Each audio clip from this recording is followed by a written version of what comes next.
Oh, let someone make a kuni. Big hash Japanese braised pork belly, sensational. I told you, bruv. I told you. These recipes work. Move, man. Denz, get out from under the table, bruv. Denzel, move, man. Move. Move. Fuck off. Get out of the bin. We can see you, bro.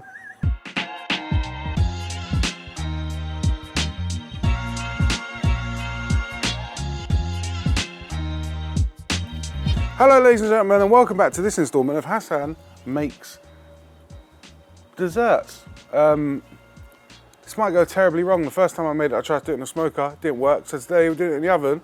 But it is a piece of piss. Today we are making burnt Basque cheesecake, which is like cheese in the oven until it gets like a nice black top, creamy. Not like your traditional cheesecake with the digestive biscuits on the bottom. This is like not lower working class cheesecake. This is like the posh cheesecake, you get me? Posh Spanish cheesecake.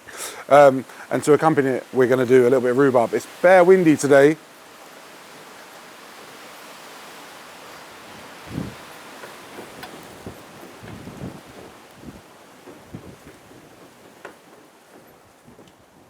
Dog's taking shelter. Yeah, it's windy, so if the levels are off or whatever, bear with us. So, in here, I have some rhubarb. Rhubarb? Yeah, you don't like it.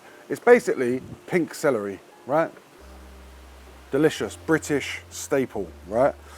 So with our cheesecake being so rich and creamy and luxurious, I wanted something sour to go by the side of it, so we've gone rhubarb. So, these 3 bits of rhubarb are all different thicknesses, yeah? We can't cut them identical because they're not gonna cook the same. So, I'm gonna go longer on these skinnier bits, like so. That one can stay. This one is quite green, so we're just gonna cut it and fuck the top off.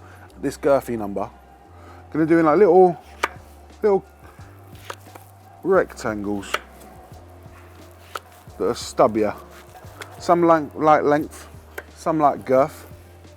Rhubarb's rhubarb, you get me?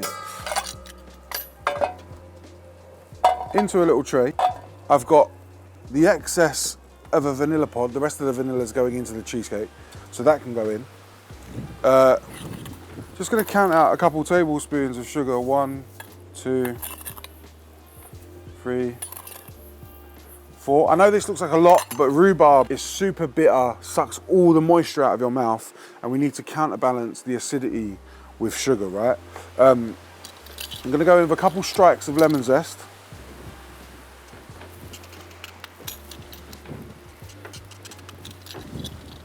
Two bits of lemon zest, and then the juice of this lemon.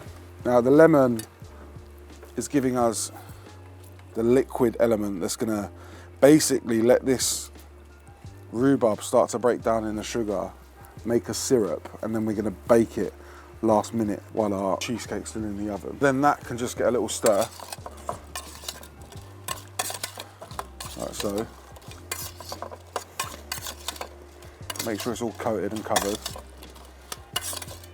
And that's our vanilla, rhubarb, and lemon juice. My oven is preheated, gas mark 8, which I think is about 220. If not, Google it, yeah? You're all sat there, just Google it quickly, ain't got time for that. Pre-line a cake tin with a pop. These things are the easiest ones because you just bust them open and they come out. So I've just put butter in there, baking paper, made a cartouche, stuck it in, lined it. Now, we're doing multiple cheeses in this cheesecake, right? So, what you want is, one, you want everything to be room temperature. You don't want to work with cold ricotta or cold sour cream or cold creme fraiche. Just makes it easier to manipulate and make sure that it's like smooth and delicious. So, in here, I've got some really nice ricotta, right? This is 800 grams of ricotta. Plonk. And another plonk. I just want to stir this ricotta just so that it's smooth, right? And this is what I mean about it being room temperature. is that I don't have to work it too much. If I overwork this, there's a chance it will split. But basically what we're looking for is no lumps and it being uniform. Now, if you've got a handheld whisk beater thingy or a KitchenAid or whatever, you can do it in that, but I just feel like doing it with your own arm, you get to watch it and feel it and understand when it's broken down. So look, this is smoothed, whipped ricotta, yes? Got 150 grams of sour cream. This is going to give us a tartiness, a little bit of acid. That goes into the party. Stir in at each stage, right? Just so everything's together. I don't like stirring last minute and hoping that it's all uniform. 200 grams creme fraiche. Again, stir this in. The fuck, I just broken my whisk. That's our creme fraiche in. 300 grams of sugar.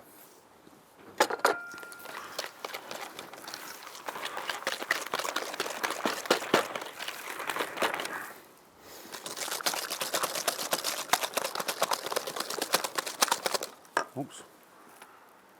300 grams of sugar.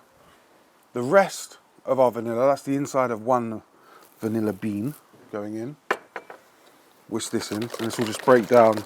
You'll have nice little black bits of vanilla all the way through. We're going to crack in 5 eggs individually. So once each one goes in, we're going to stir that egg in, right? 1. And you want to make sure you're scraping along around the bowl, down the sides, on the bottom, getting it all in, right? So the reason you crack them in one by one is that we're adding fat into fat, and whipping it in each time means that we're stabilizing the fat so it doesn't just go split. Fuck you, you've put too much fat in me, I don't want to eat this anymore, I don't want to be here. Last egg. Egg number 5. Straight into the mix.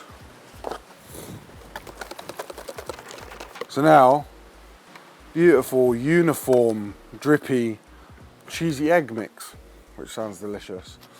Here, it's 2.5 tablespoons, I think, bear with me. I don't want to give you the wrong one. 2.5 tablespoons of flour. This is just going to give us some body, right? If we bake this, it fucking won't work, so we're adding in the flour to give it some structure. And again, we want to make sure that we fucking mixed all of our flour in so there's no lumps. Sift your flour in. If you've got a little sieve, do that. I haven't got one, so I'm just gonna knock it in, basically. And that's started to thicken. We've got a slower drip, yeah? And then this, we're gonna transfer into our lined cake tin.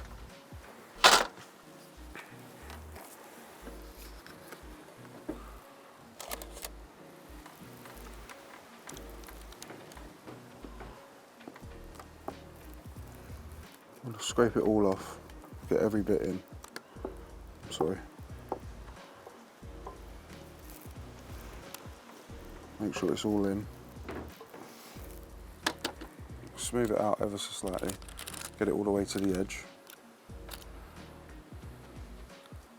Nice and smooth. All you builder boys, you should be good at this. And girls. Woke. You get me? Everyone can be a builder. From there, a couple taps. Just see if there's any air bubbles rise to the top. And that means we won't have any gaps or splits when we cut our tart. And that's fucking it, man. Go put this in the oven. 40 minutes. Burn the top of it. Take it out and eat it. Rhubarb goes in last minute. Bacon. Who said this bacon shit's hard, bruv? Watch when I fuck this and it doesn't work. We have to go out and buy one. Cheesecake's in, right? The last 10 minutes of the cook, the cheesecake's gonna be in for 40 minutes. When you hit the 30-minute mark, bang your rhubarb in, yeah? It's not gonna take long. All we're looking for it is to bleed out its juice and go nice and soft, right? So the next time you see me, I should have a beautifully burnt basque cheesecake and some oven poached rhubarb. I hope. Fingers crossed, mate.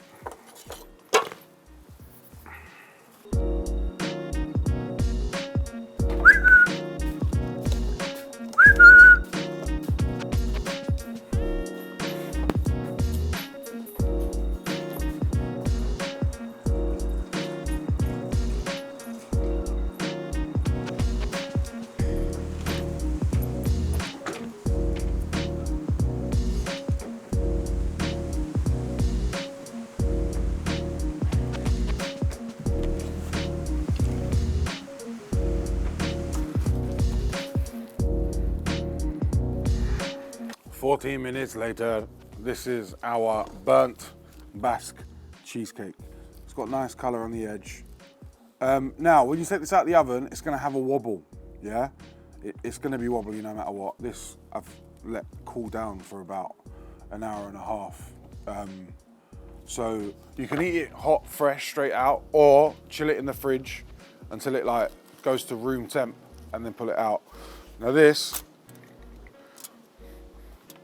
how are these things, what the fuck? Ah.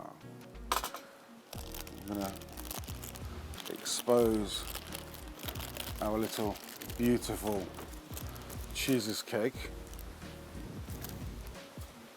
And we're gonna take a nice slice. We're battling the elements today. It's very windy. Also looks like it's about to rain.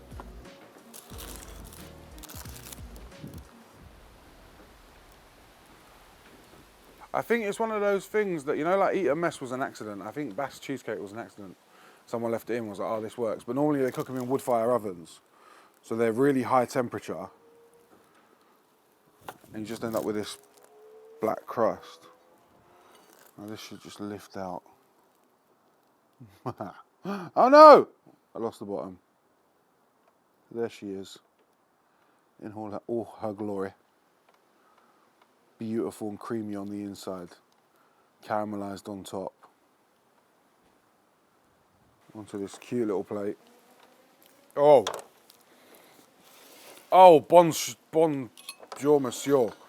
Look at it, man. It's creamy, part set, part gooey. Beautiful colour on the top. She's great. The rhubarb, we poached the last 10 minutes. And it's like soft. It's created this beautiful syrup. I'm gonna go a nice bit of rhubarb on top. And a couple bits of rhubarb on the side. We're gonna take our syrup and go over the top. And that, ladies and gentlemen, is burnt Basque cheesecake with rhubarb.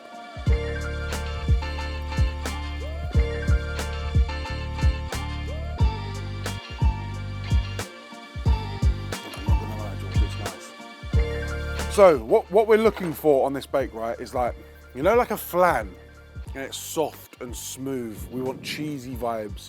I want like sourness from the cheeses that we've used. Like deep caramel flavour from the top where it's caught and the eggs have like fucking had their chance to do their thing. And then acidity from rhubarb, just to balance and cleanse one's palate. You get me? Found some rhubarb. Made a shit up. And there she goes.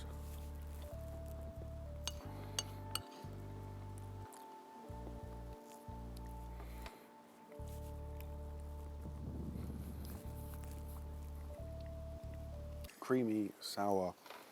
Like, it's almost like panna cotta meets flan. It's a smooth texture all the way through.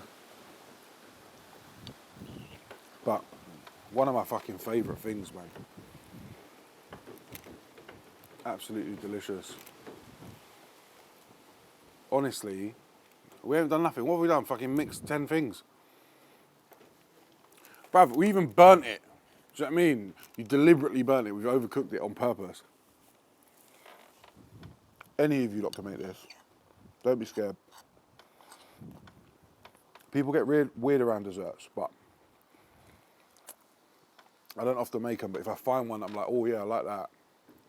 I'll try to recreate. And this is a fucking absolute great one. Sometimes you just don't share shit, innit? Delicious, creamy, rich. Also, a good little summer dessert, man. Like, there's no fucking about. You've got people over. Got to buy 3 cheeses and some rhubarb. Also,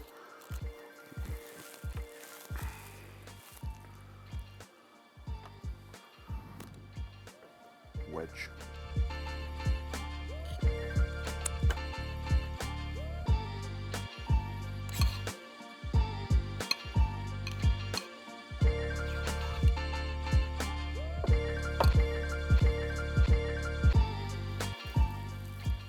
If you go to the shops and you can't find rhubarb, you can do this with like poached oranges, poached peaches, anything that's going to give you a little bit of acidity to cut through the richness, right? I just really like rhubarb. One of my favourite sweets as a kid was rhubarb and custards. And whenever rhubarb's in season, I just try to get rhubarb in my mouth somehow. But yeah, man, this is, for me, one of those desserts that any fucking idiot can make it. Cheese, rhubarb, acidity. I'm not gonna eat any more of it because I've eaten my allocated slice, but this is gonna go inside George after I've taken a really nice picture. Where's this? The River fucking Cafe? Jesus. Yeah, man, sexual. Really, really, really sexual and great. And if you make this, you're getting laid, 100%. If you don't get laid, you've done it wrong, bruv. But this is a dessert that will get you laid, 100%, no matter what. Eat it off each other. It's the right consistency. Stick it on top of someone and be like, oh, do you mind if I just eat this bit of burnt bash cheesecake off of you? Just see what they say, innit? But my mum always said to me, bro, if you don't ask, you don't get. So I would ask that question if I were you. But I've been Hass. This has been emotional. I'm full of cheesecake. Make this one, bro. And brosettes. Broserinos. Honestly, the fucking easiest dessert. I can't remember what the last dessert we did. Parking. This is easier than parking, bruv. Honestly, it's one bowl, a few different ingredients, and then just do your due diligence. You get me? Thank you. I don't often do desserts, but when I do them, they're good. You could do it too. Thanks for watching. I'm going to go see if my girlfriend's allergic to milk and stuff, but I'm going to see if she'll let me eat this off of her later. And hopefully she doesn't rash out or whatever. But yeah, man, enjoy. I want to eat it, but I can't. This is for George. Enjoy.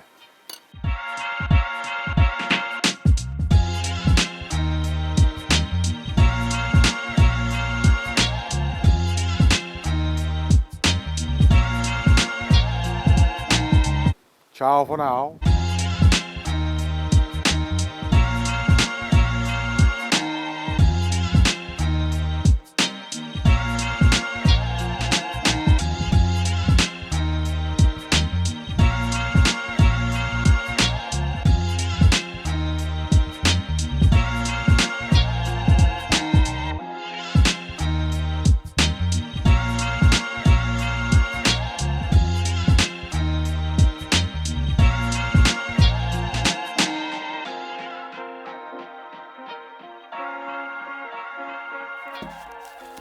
Chop House Films. Can you say films? Film. Films. Films.